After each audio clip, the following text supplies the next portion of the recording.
ভাবি আমার হাত খরচের টাকাটা। এই যে আচ্ছা ভাবি, ভাইয়া কোথায়? তোর ভাই তো বাইরে গেছে। এই নে। আচ্ছা ঠিক আছে, আমি তাহলে আহি। আবির দাঁড়া, তোর তো খরচা টাকা দিতে ভুলে গেছি। এনে 500 টাকা ছিল, যা।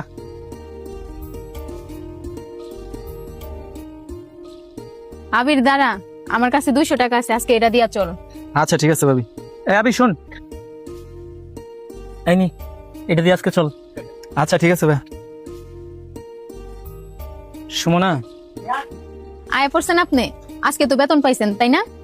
বেতন তো পাইছিলামই, কিন্তু রাস্তা দিয়ে আসার সময় ছিনতাইকারে আটকাইয়া টাকা পয়সা যা ছিল সব রাইখা দিছে। আমার ফোনটা পর্যন্ত রাইখা দিছে, আমার একবার নিঃস্ব কইরা দিছে। আমি এখন এই মাসটা কেমনে চলবো কত?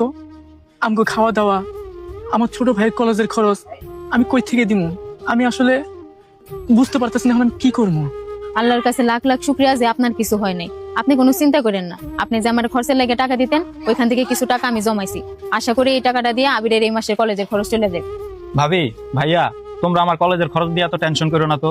আমার কাছে কিছু টাকা আছে, প্রতিদিন যে তোমরা আমার হাত খরচা দিতা না, ওইখান থেকে আমি কিছু কিছু টাকা জমায় রাখছি। সামনেই তো ভাবির বিবাহ বার্ষিকী, ভাবি তো আমার বড় বোনের মতোই।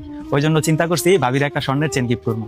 কিন্তু আমার এই টাকাটা যদি সংসারে খরচ হয়, তাহলে আমি নিজেও একটা শান্তি পাবো। তোরে আমি মাঝে মধ্যে টাকা দিতাম, তোর ভাবি দিত।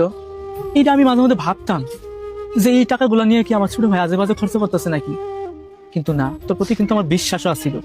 আজকে তুই সেই বিশ্বাসের মর্যাদা দিয়ে দিবি ভাই।